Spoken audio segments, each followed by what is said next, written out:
coming. If you don't know me, I'm Dr. Crystal Heath, and I am a veterinarian, a shelter veterinarian from Berkeley, California. And this is my dog Flash right here. I'll talk about him a little bit more. But this whole talk is basically about, do current systems adequately protect dogs in animal experimentation? So we'll kind of go through that. The fact is, we currently use dogs for the benefit of humans. And in many cases, we use them in experiments that we would consider unethical if done on human beings. And many of us here have differing opinions about whether those of us who are in a position of power should be able to use those who lack power in our society for our own personal benefit. And my own personal view is that we should all work for the best interests of others, no matter their species, what their role is in current dominance hierarchies. Like I said, I was a shelter veterinarian, am a shelter veterinarian, and I graduated from veterinary school at UC Davis, and I work primarily consulting for several different animal shelters. And I also founded a nonprofit called Our Honor, and we support veterinary students and veterinarians in advancing more ethical systems.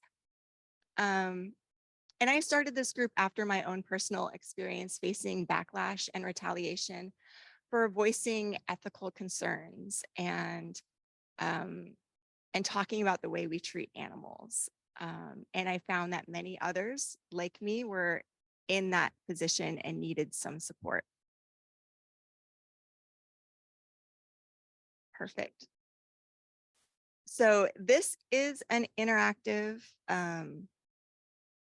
talk. I don't know if it'll work, but we'll try. There'll be various questions throughout, and then I unfortunately have to stop sharing the variants. So currently in the United States, there are 43,000 dogs that are used in animal experimentation. That number might have changed since this, but we'll see. And they are used for things like testing drug efficacy and toxicity, medical devices, cardiac experiments, and education for dissection and surgical training, quality control for devices, and they are bred as models for human diseases like muscular dystrophy. So my next question was, if you had ever faced any bullying and retaliation for voicing ethical concerns in your labs. Does anybody want to share? This is a much easier question to ask when it's more anonymous, which is right on the thing. But yeah, who he was a lab animal veterinarian, and he's like, the problem is, it's like we all have our sides. Like, I believe my set of things, and you believe your set of things, or animal activists believe their set of things, and there's no convincing either side of their perspective. And I think, the problem is, I think on one side, animal activists sometimes have an overly simplified view of the way things should be and don't necessarily know enough about the whole thing to think things through. But on the other side, I think a lot of veterinarians who I've spoken to about these issues have a very sort of basic understanding of animal rights too. And there's a more nuanced perspective that I think needs to be addressed. Like, animal activists are some say we need to end animal experimentation altogether. But at the same time, don't you want vegan dog foods? And don't you want to test those on dogs before you feed them to millions of dogs? So there's some place for experimentation, or else if we don't, then what's going to happen? We're going to end up testing something on dogs unwillingly, or any animal unwillingly. You're either a test in a lab or you're a test out there in the world if you want to try to save someone and create medicine. So there's a nuanced view that I think, and a nuanced dialogue that needs to happen that I don't think we're currently having. So I hope we can kind of open the dialogue and talk about the complexities of these issues. So did this thing jump around? Okay. So I want to talk first about how veterinarians learn in vet school. There used to be, and this is my little dog, students would have to participate in labs where they would do multiple surgeries on a dog and then euthanize them afterwards, or euthanize, not even euthanize them afterwards. They used to perform multiple surgeries on these dogs and then euthanize them after several weeks. And now we kind of switched in many schools to this new model where students practice one or more surgeries or one surgery on a dog and then, or other animal, and then euthanize them after that. So that's terminal surgeries where before they had multiple survival surgeries. And this is my little dog. When I went to vet school at UC Davis, I never had to participate in any terminal surgeries where my patients were killed.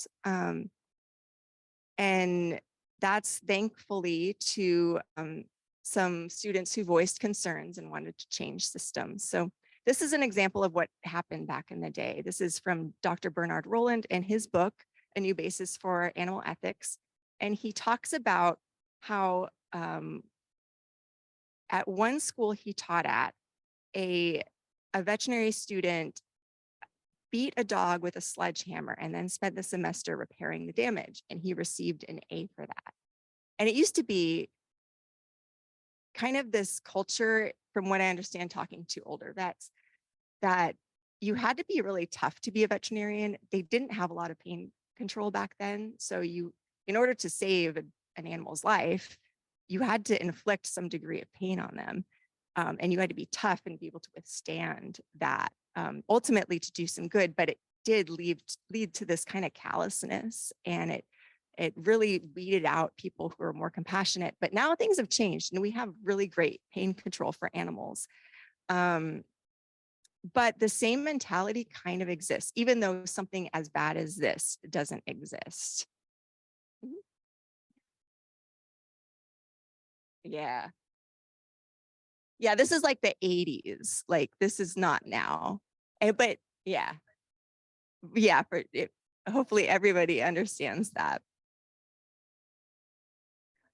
I know. I am a child of the 80s. It doesn't feel like that long ago. But so now schools are moving away from even terminal surgeries. So now many schools like UC Davis, I never had to kill a surgical patient, but they do still have elective programs where students can participate in these labs where the animals are killed. I didn't do that, but industry is sort of messaging to students that they're losing out on surgical experience because of these activists who are, removing these programs. And in some cases, they're right in a way, because the schools are removing these terminal labs, but not putting in place a good model. Yes. Yeah, this is what we did at UC Davis too. We had this access to care model. Not only did we have animals come in for spay neuter from the shelter, but we had members from the community bring in their animals who needed other surgeries like FHOs or mammary tumor removals or eyeball removals, tumor removals, and they got that surgery from a student under the guidance of an experienced surgeon. So it's not like they're getting a hack job or anything. The surgeon's like right there with the student. And they got really, really top-notch care. And these students get to watch their patient wake up from surgery, which is something that they miss out on when they have a terminal surgery program. Yes. So yeah. But basically the point of this post was, this is an industry article, and they are kind of messaging that, these activists are causing harm in removing these programs. And I've talked to Colorado State students about this, and they really think that, oh my God, they're missing out on this opportunity. But I don't think Colorado State has put in a really good program of an alternative, and they should. They're starting to, I've worked with them. We go to the Navajo Nation and we do spay neuter there. So I'm a shelter veterinarian, and there's kind of this thing we have between, or I've heard these discussions, I don't get involved with them, but like laboratory animal people say our animals are treated better than those in shelters and better even than those in some homes. And from the shelter side, we say, you know, our animals are treated really, really well in our shelters. Not all shelters are great though. And, you know, there's very different standards for each. So we kind of want to look at what are the regulations and guidelines for each, for labs and for shelters. For labs, you have the Animal Welfare Act, you have IACUCs, which we'll go into a little bit more, and other voluntary certification programs. In animal shelters, you just have kind of state and local regulations and guidelines, and it's the guidelines for the standards for care in shelter animals was these guidelines kind of drafted that you don't actually have to follow. They're just sort of guidelines. So what is the Animal Welfare Act? The Animal Welfare Act was last updated in 1985, and it just requires pre-licensing inspections, unannounced compliance inspections, and follow-up inspections for complaints from the public. And there are 120 USDA inspectors for 12,000 facilities. The criticisms are that it is pretty poorly enforced. Enforcement and penalties for not following the Animal Welfare Act have decreased, and many companies and labs accept these minimal fines as just the cost of doing business, and many labs are repeatedly cited. During 2016 and 2017, there was a 90% drop in civil penalties, and in 2018, there were only $174,000. And the act only describes basic housing requirements. It's meant not to interfere with experimentation, and laboratories can carry out any experiments they want, even if they cause extreme distress, as long as, you know, the IACUC approves and all the paperwork is correct. And feel free to like correct me if I'm wrong on that. But it's, ooh, I'm a little out of order here. So yeah, and this just goes into what species are covered, and 95% of the animals protected by the act were excluded after some lobbying in 2002. Those excluded include rats, mice, fish, and birds, and the only species that are included are dogs, cats, rabbits, guinea pigs, hamsters, gerbils, non-human primates, marine mammals, captive wildlife, and domestic livestock species used in non-agricultural research and teaching. But it is hopeful that the USDA is thinking about extending the protections to birds. Hopefully we might hear something in February about this. I don't know if you've heard anything. Yeah, I'm just going to talk about a little bit about the guidelines for the standards of care for animals in shelters. And these are voluntary guidelines, and these were published in 2010, and a new edition was just published, but I haven't gone through it yet, so I don't know if anything's changed. So I'm just going to base it on what it was previously. Oops, I'm going the wrong way. So these guidelines are kind of a good example of the kind of attitude that I think really promotes growth and positive change. And they openly admit two historic problems in animal shelters, saying there have been a growing number of incidents where shelter conditions have caused severe animal suffering and unnecessary death. A growing number of allegations of cruelty have been filed against shelters or sanctuaries for failure to provide adequate humane care. Lack of acceptable standards for care and failure to recognize or respond to animal suffering has contributed to these cases.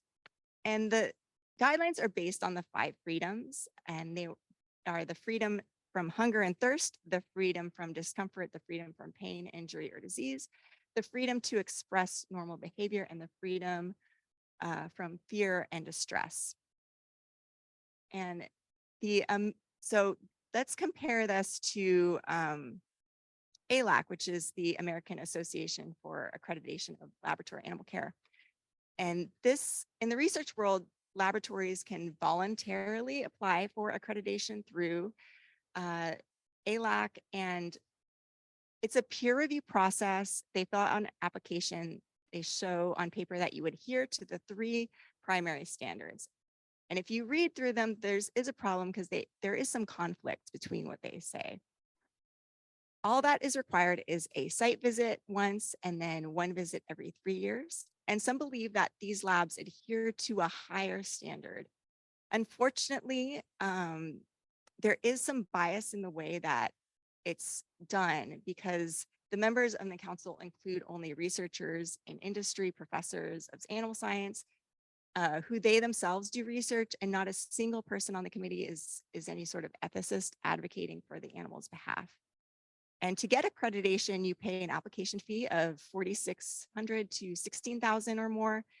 And then you pay an annual fee of $3,000 to $11,000, depending on how big you are. And because of this annual fee, you can kind of see how ALAC might be motivated to accredit a lot of facilities as a revenue source. And this provides, at the same time, kind of this shroud of protection and legitimacy to these labs. And this is a quote from the guide for the care and use of laboratory animals. And it says, using animals in research is a privilege granted by society to the research community with the expectation that such use will provide either significant or new knowledge or lead to improvement in human or animal well-being. And as members of society, are we adequately informed about the care and treatment of animals in labs and the benefit to humans and animals that this research provides? At what point can we revoke that privilege? And this is a little bit about the housing inconsistencies between the standards. One says that open flooring systems such as mesh or grids should not be used for dogs. Another says that flooring can be perforated or slatted. And this is the minimum floor space for dogs, according to the guide. And as an example, it only gives 8 square feet for a dog under 15 kgs. And the Animal Welfare Act states that the minimum floor space should be the length from the tip of the nose to the base of the tail in inches divided by 144 to get the minimum square foot of space. And regarding bedding, the book states that wood shavings or other bedding materials can be used on the floors of the dog runs and can provide excellent housing for the dogs, but the purchase of new and disposable used bedding is costly. Labor involved with cleaning the runs is also increased, and as soiled bedding must be scooped out and replaced daily. This is more time consuming than simply hosing feces and urine down the drain. Wood shavings would have a tendency to plug up floor drains, and dogs can then ingest them. And this is from the Laboratory Animal Medicine and Science Training Program series developed by the American College of Laboratory Animal Medicine, authored by Gerald Silverman. And in it, it says that if a cage is more than twice the required floor space, as this cage is, the dog is never has to be let out to exercise. So this dog could spend the rest of his life in a cage like this and never be let out. And while the guidelines for shelter medicine address the welfare concerns regarding noisy, I didn't go through that. Actually, I left out that slide regarding noisy environments and the ways to address it. The guidelines for laboratory animals don't address these concerns, and instead guidelines simply state noise produced by animals and animal care activities is inherent in the operation of an animal facility. And they go on to just center kind of the human worker perspective and concerns related to noise instead of the animals. And lighting, another example of conflicting information here is one standard says that natural light is ideal for enrichment, but the other one says that windows create a security risk. And then it goes into methods for reporting. The institution must develop methods for reporting and investigating animal welfare concerns. And employees should be aware of the importance of and mechanisms for reporting animal welfare concerns In the United States, responsibility for review and investigation of these concerns rests with the um, institutional official and the IACUC. But how does that actually play out in the real world? Now, Carla Kerbal was an RVT and a research scientist and manager of a mouse colony at the University of Arizona for 4 years. And going in, she was an advocate for animal research, was good at her job, and worked her way up. But even when she was in a leadership position, she was teased about caring too much for the animals. She would cry when they would die, and in the studies that she was working on. And she tells the story of how the automatic waters would get plugged with shavings. And she went to her bosses, and many of the mice died because their cages would fill up with water, and they just didn't seem to care. And she was taught, in school and everything, that animal rights activists were always outsiders who didn't know what they were talking about. But now she is an animal rights activist, and she's even glued herself down to places. But she has a long history. She knows the place from the inside out. And this is kind of my experience too. I'm critical of the animal agriculture industry, but I grew up in animal agriculture. I was a 4-H person. So it seems like a lot of us who are now animal rights activists actually have a great deal of experience with the industry. And this is Lisa Jones-Engel. She's a PhD primatologist from NYU's Laboratory of Experimental Medicine and Surgery at University of Wisconsin Primate Research Center. And now she's an animal rights activist with PETA. And this Guardian article says, if you told Jones-Engel she'd be doing this 2 years earlier, she would have been horrified. She's not some silly monkey hugger who is reduced to sophisticated issues, has reduced sophisticated issues to summer camp chants. But she's changed sides after realizing the system was failing the animals. And this is so bad. She went to, I think it was an ALAS conference, and just to go as a regular participant after she kind of came out as an activist and quit. And they came to her hotel room, knocked on her door, and said she wasn't allowed to go to the conference, which is very similar to what is happening to me right now, because I registered back in November to the Humane Ending Symposium that the AVMA is putting on in Chicago.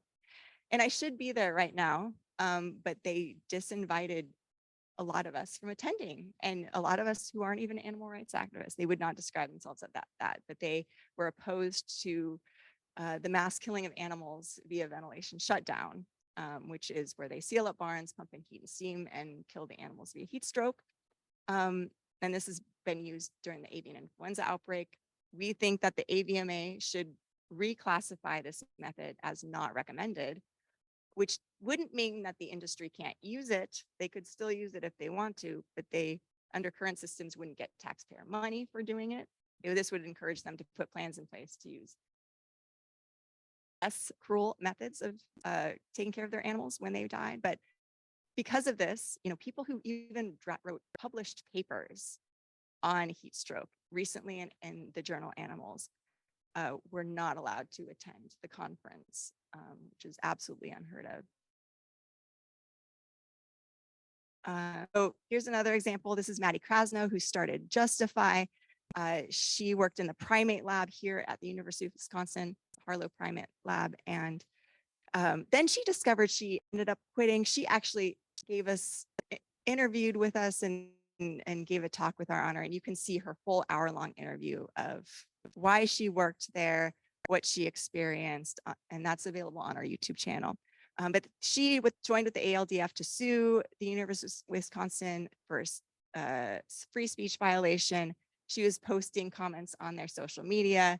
They realized that there were some banned words.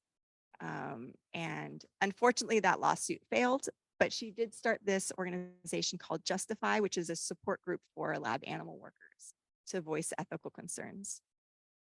And so the IACUC, what is this? This is the Institutional Animal Care and Use Committee, and this was created in 1985. And it was amendment to the Animal Welfare Act, and it is meant to oversee and approve protocols of animals used in research.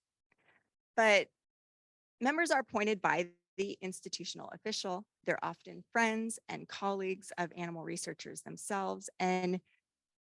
But there should be at least one veterinarian, a practicing scientist, a non-scientist, and a member of the public or the community.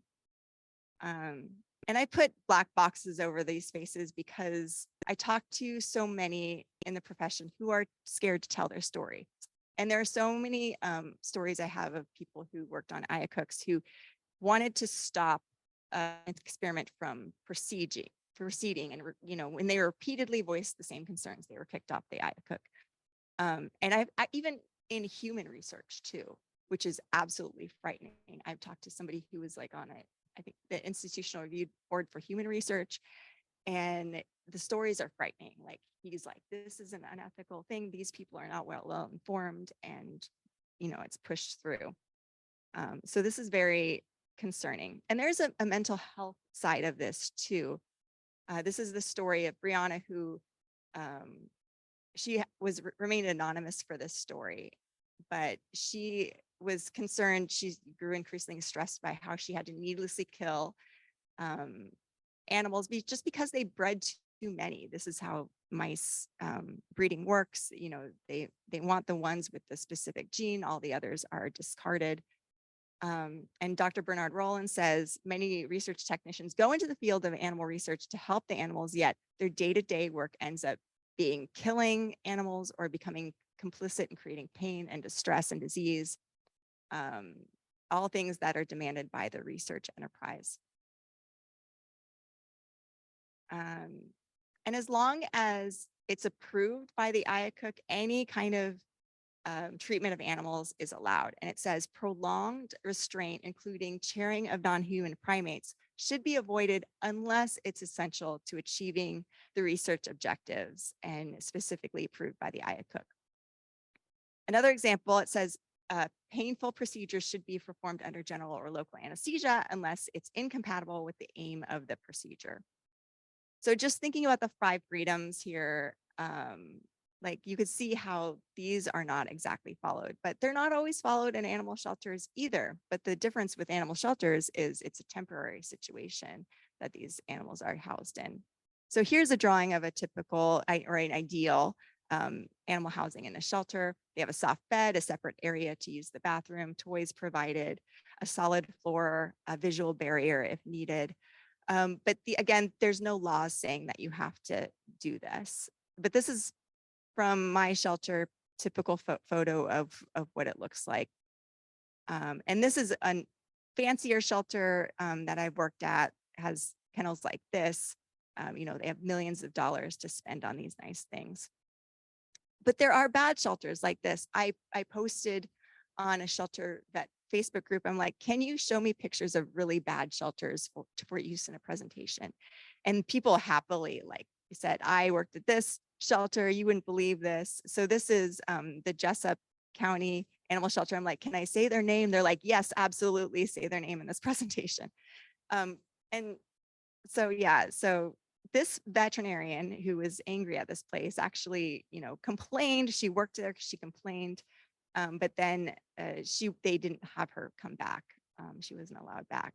She complained to the state veterinarian and the staff about this issue.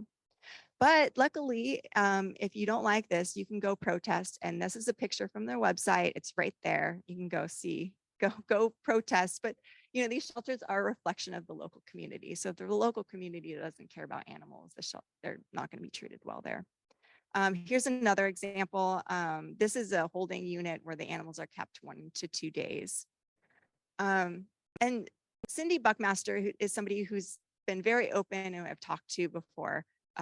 She is, an advocate for the research model, and she's definitely no animal rights activist. And she calls regularly, which I wish she wouldn't do, animal rights activists extremists, and defends animal experimentation on her podcast. And she's on the board of the National Animal Interest Alliance, the American for Medical Progress, and a scientific advisor for a Transyntics.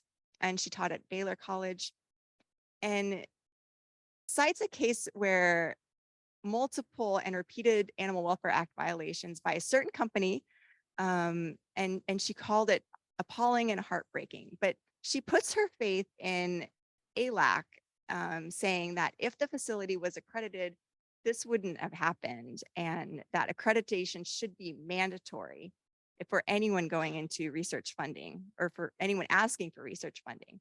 But is this true? Is ALAC really effective? So this is an advertisement for Ridgeland Farms. This is right near here. This is an ALAC accredited facility, and they have the logo right on there, right down below there. And they say that they adhere to the strictest standards of quality breeding, socialization, health care, and colony management in toxicology, pharmacology, and other fields of science. The Ridgeland Beagle has earned its reputation for superiority, and they also tout intense socialization. So what's ultimately the difference between animals in labs and animals in shelters? They are somewhat of a product here. So this is what it looks like actually inside Ridgeland. You can judge for yourself.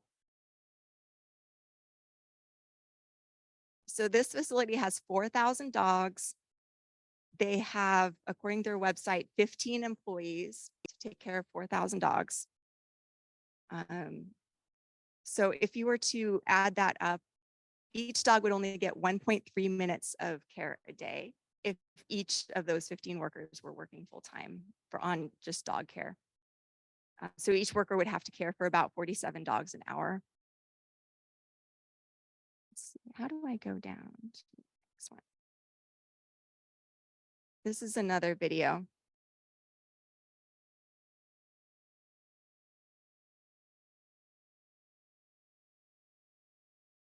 I think that's Julie. I'll show you a video of her later. So activists went into this facility and recorded what they found inside. And they're currently facing felony charges for doing that.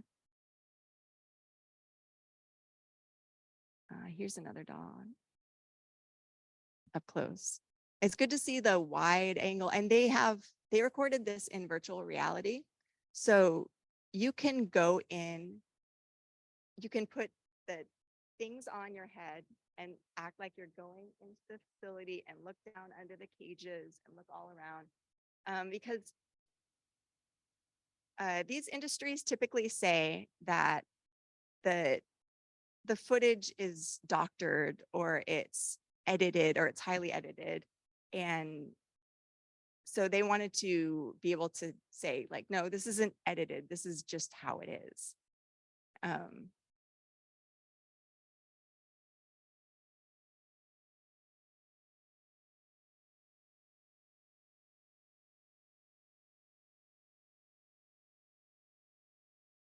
And this is the one where you can put the virtual reality on, but it's hard to see, from this. But I'm wondering, what do you think of, does anyone have any thoughts on the way that these dogs are housed and treated? I'm wondering from your perspective, like how do you feel about that?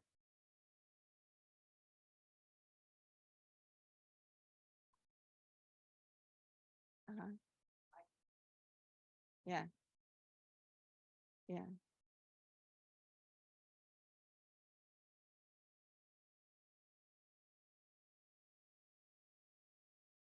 Is it like to be kept in a cage like that? I mean, I kind of think if somebody had dogs housed like that in their backyard, and I've seen this as a shelter vet, animal control would come and, take your animals from you, basically.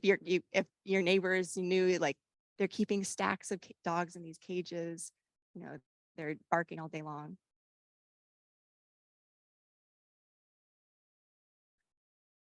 That's a really good.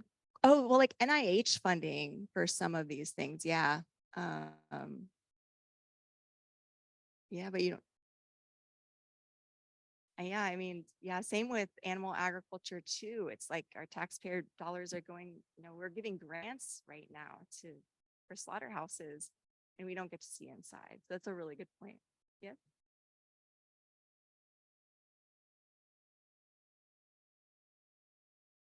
Oh my gosh, I should know this, but I do not. Marina, do you happen to know? I don't. Yeah, it's like they took two. Yeah, or Rebecca, you might know. I don't know. 3 dogs. Mhm. Yeah. Yeah. I mean, even I think if we kept animals like that in the shelter and the public knew, like in certain communities, there would be outrage. So that's the thing about the video when you put on the headset, you see like poop piled up underneath the cages. And I'm like, that is, but how could you possibly, with only 15 employees? I don't know. I don't see how you could keep that place clean with that few employees personally. Oh yeah, we gotta show. Oops.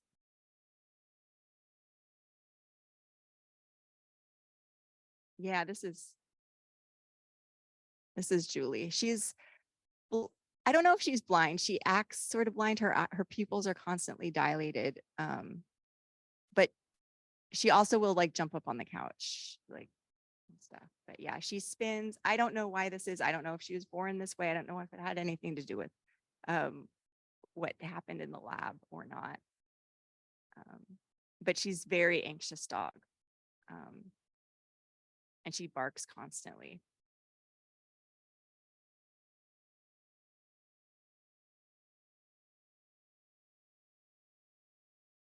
Yeah, she's suspicious of new people.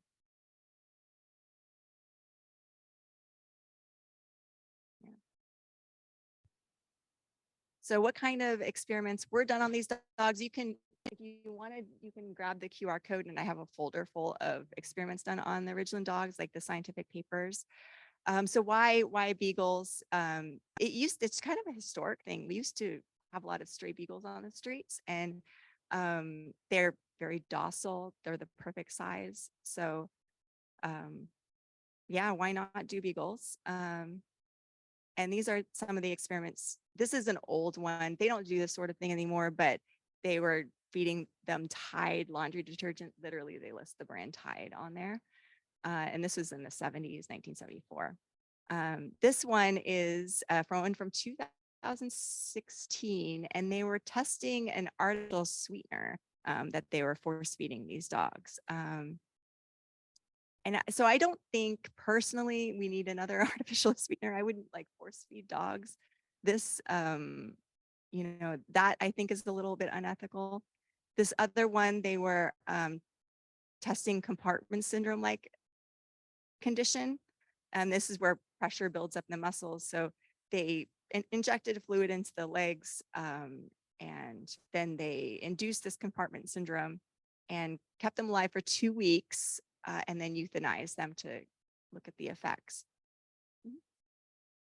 This one from the compartment syndrome, I have it. I have the full thing. This is a fairly recent-ish one. But if you go to that QR code in the beginning, pull up that folder, you can see the full papers for all of these. Yep. Mhm. Mhm. Yeah. Yeah, I know. And I mean, I have my ideas on like, okay, how do we go about solving compartment syndrome and dealing with these things? And it's more of like a when it happens, like let's study it sort of thing than but that's a whole longer conversation about like what it looks like if my ideal world of things worked. Oh, it was 2014. And then this is a thing where they tested a new rabies vaccine, 30 beagles used for this experiment. Some vaccinated, some not, and then they inject them with rabies, and then they're euthanized after to look at their brains. 2006, I mean, kind of already have rabies vaccines. Do we need to do more? And then this one was in racing dogs. So in racing, they have this problem of salmonella because they feed their dogs raw meat often. And so they wanted to come up with a salmonella vaccine. And this is questionable because it's like, you're creating a condition, a racing industry, an exploitative industry, due to their bad practices are creating a problem where they have salmonella and now they're killing beagles to try to come up with a vaccine to solve that problem. So I think that is a questionable experiment as well. And this is about in vivo. So things are changing. And these labs are starting to be held accountable. This facility was very similar to Ridgeland, and both had 4,000 dogs kept in similar conditions. And the only difference between the in vivo case and the Ridgeland case is in vivo, they had a USDA inspector who was really on top of it and really kind of pushed this thing forward. In Ridgeland, not so much. They didn't have that case. So, but things are changing. Most Americans are starting to oppose the use of animals in research. And like ALAC says, using animals in research is a privilege granted by society to the research community. So at what point are we revoking our privilege that we've granted?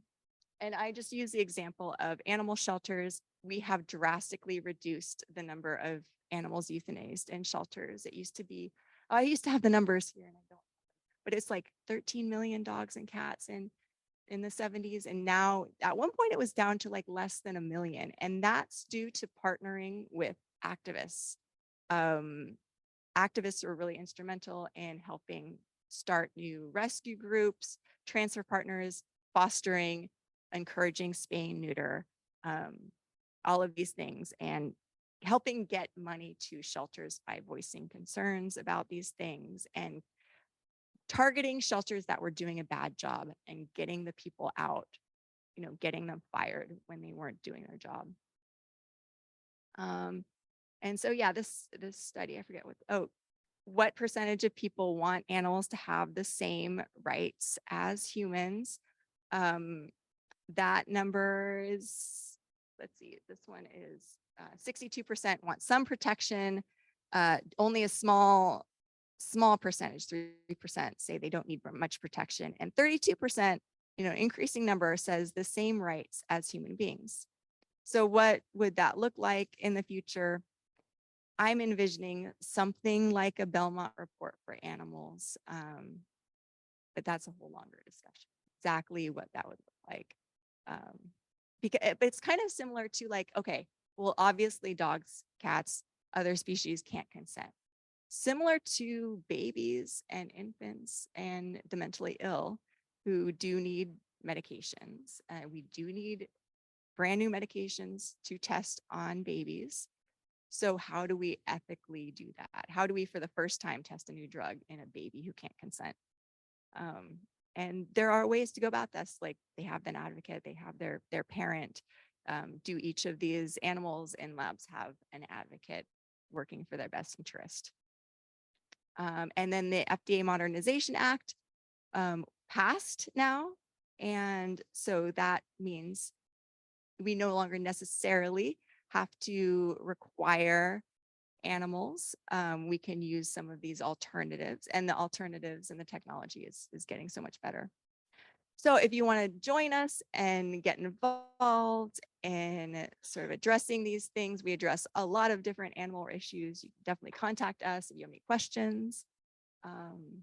Yeah, and I'm open to questions if anybody has any. Thank you.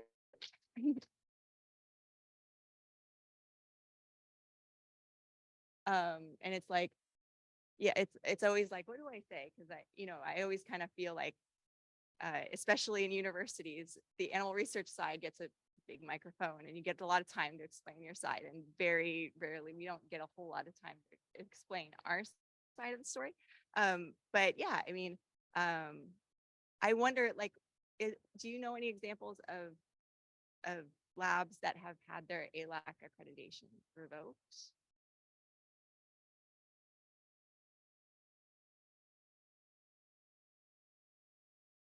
Yeah, or like, they're no longer listed.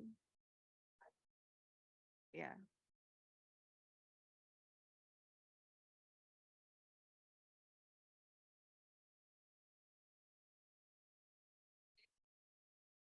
It's the experiment that they're doing says they can't for some reason.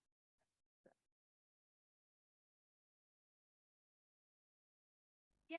So like I was talking about, the AVMA uh, said I was not allowed to come to the Humane Ending Symposium. They said because opponents to ventilation shutdown, um, they told this to the media, hopefully the story will be out soon because their quote is just shocking. Were disruptive in the way that they disagree. And that's like, how was I disruptive? Give me some feedback on exactly what I did that was disruptive, because all I did was put words on the internet and criticize papers and do presentations.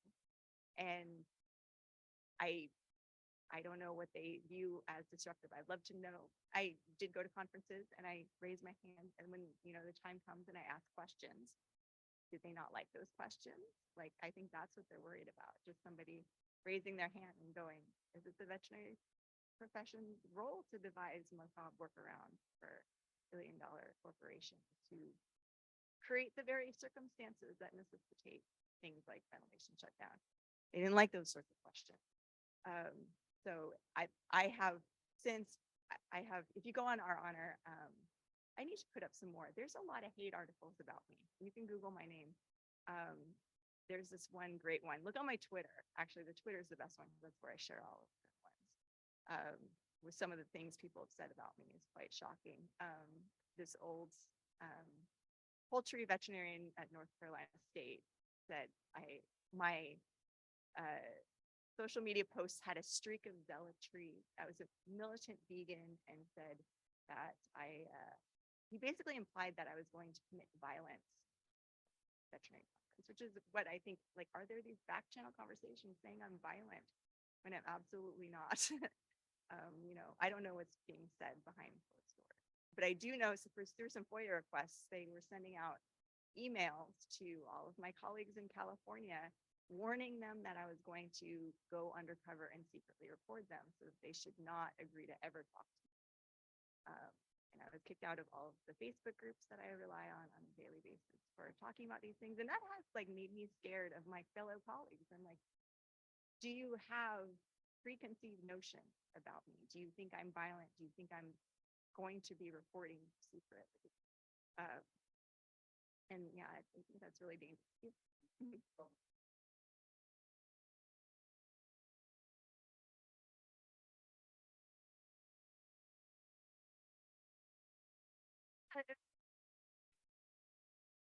Talking. So I don't know. I don't like to do the whole legal thing, but if somebody wants to take it on and do all the work for me, I don't have to pay anything. I don't have to expend too much time on this. And it would be a great way to like just tell the story, get some media attention on this problem.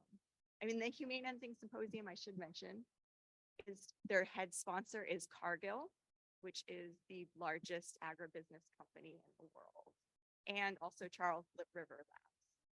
And Cargill is on the board of the Animal Ag Alliance, who was the group that sent out that email about me saying I was to secretly report people. Um, when I was nearly like, okay, posting how this whole thing came about, I was posting things on social media that were critical of animal agriculture. My colleagues reached out saying, you don't know what you're talking about. You should really shadow a livestock vet. I'm like, that's actually a great idea. I grew up in this. I think I know what I'm talking about. I wanted to be a horse vet. I had horses in my life. To vet school to be equestrian, but ended up going shelter medicine route. But I haven't done livestock medicine personally. So I was down to shadow livestock. And then people were like, she is sharing a post from DXC and she's asking to shadow livestock that she's going to secretly report people.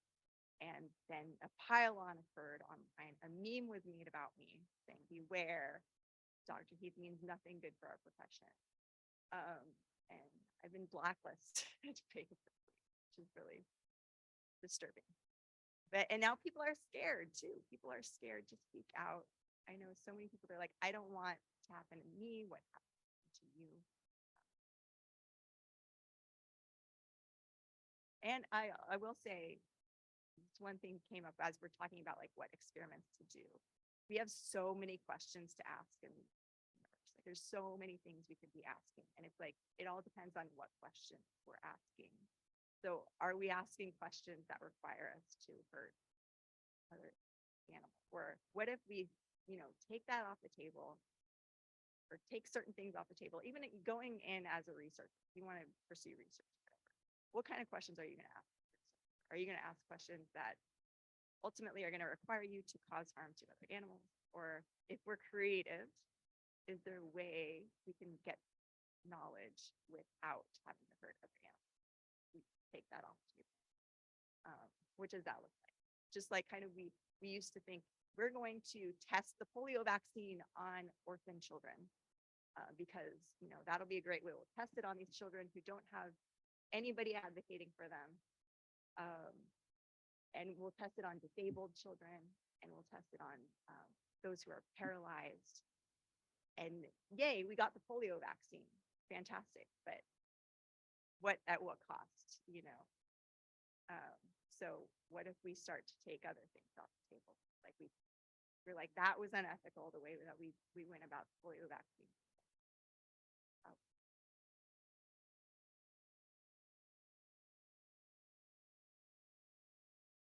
Interestingly enough, I tried to join the American Association of Swine Veterinarians, and they denied my membership. And I'm a member of the American Association of Feline Practitioners, the Association of Avian Veterinarians, Association of Industry Veterinarians, a lot of different groups, because it's important for what I'm doing here.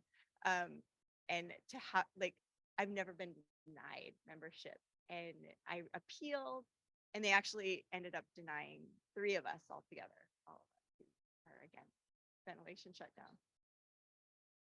Yeah, it's bad.